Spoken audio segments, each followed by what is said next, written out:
Listen, as we approach 2023, I would like to share with you some of the nuggets, what I want to call the blueprint for 2023, and how you can be able to juggle through 2023 in terms of substantive and evaluative progress in terms of your life. I think I'm going to quote from my book, Treatise to Malamute Friend, the Attorney at Law, which you can easily find at lubogo.org or suegenerislaw.com. And I'll begin with a quote by Henry David Thoreau, who once said that, I know no more encouraging fact than the unquestionable ability of a man to elevate his life by a conscious endeavor. And therefore, it means that most of the things that you would like to achieve in terms of 2023 have to be things that you determine, some things that you focus on, things that you put your mind that regardless of whatever happens, I'm gonna achieve them. So you set a target. So number one, you need to have what they call purpose in life.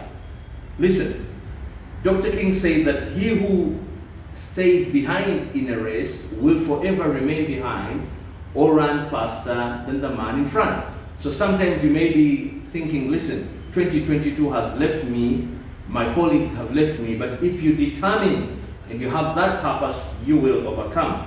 You need to have potential. What is potential?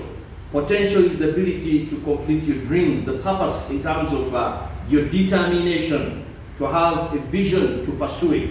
Number three, you must have a passion, the desire to accomplish, even to the point of death, the willingness to die for what you believe for.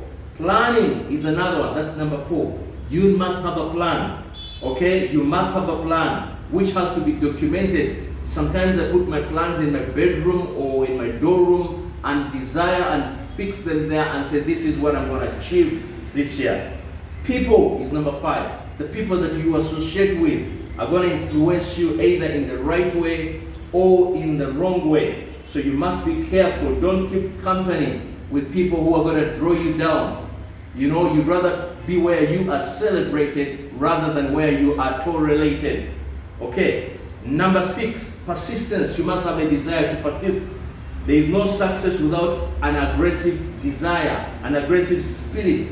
Even scripturally, the kingdom of God suffers violence, and the violent take it by force. Number seven, you must have what they call principle. Establish principles to live with. Believe that this is, I'm not going to go below this. I'm going to believe this. I'm going to set a standard for myself. Prayer.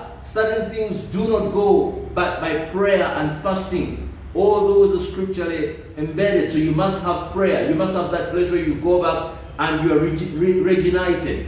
Okay? Number six, raise your standards. Believe that you're not going to settle for less. Okay? And then another one is change your limiting beliefs and adapt what they call empowering beliefs and decisions.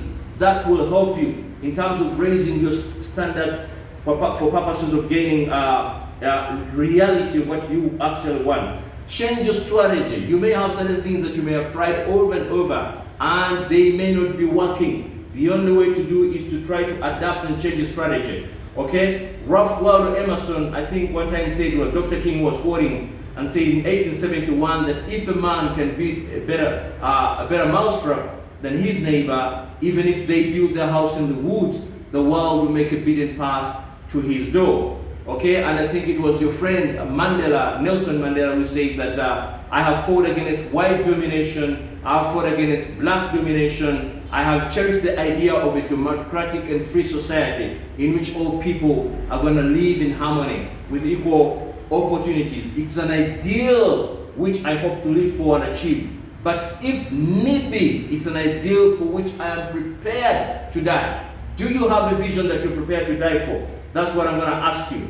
As I say, Bernard Shaw said, most men see things as they are and ask why. I dream of things that are not and ask why not. So continue believing in the things, continue believing in what my friend Coretta Scott King, the wife of Reverend Dr. King, one time said that all men are caught in inescapable network of mutuality, tried up or tied up in a single garment of destiny. Whatever affects one directly affects one indirectly. In other words, I can never be what I ought to be until you are what you ought to be. So remember that we are intertwined. We are, together intertwined. And Adolf Hitler, one time when he realized the soft-mindedness was so prevalent amongst his followers, he said, I use emotion for the few and reserve reason for only the very few. He said, I use emotion for the many and reserve reason for the few. Okay, in Mein Kampf, he asserted that by means of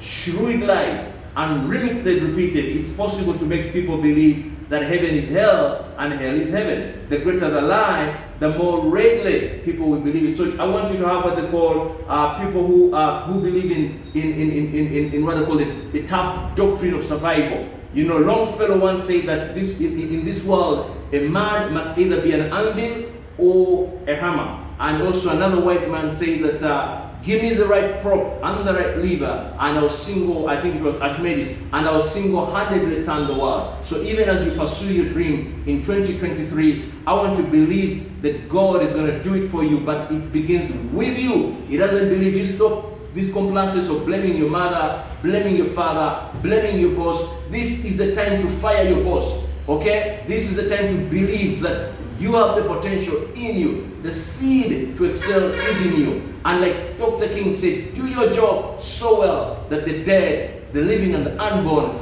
cannot do it any better. You are the very standard of your success, and the world is looking at you. We want to come to that place when you're going to die empty. I think it was Dr. Miles Monroe who said, die empty, when you have everything that God has invested in you out for purposes of helping society, leaving this society in a much better place than we found it.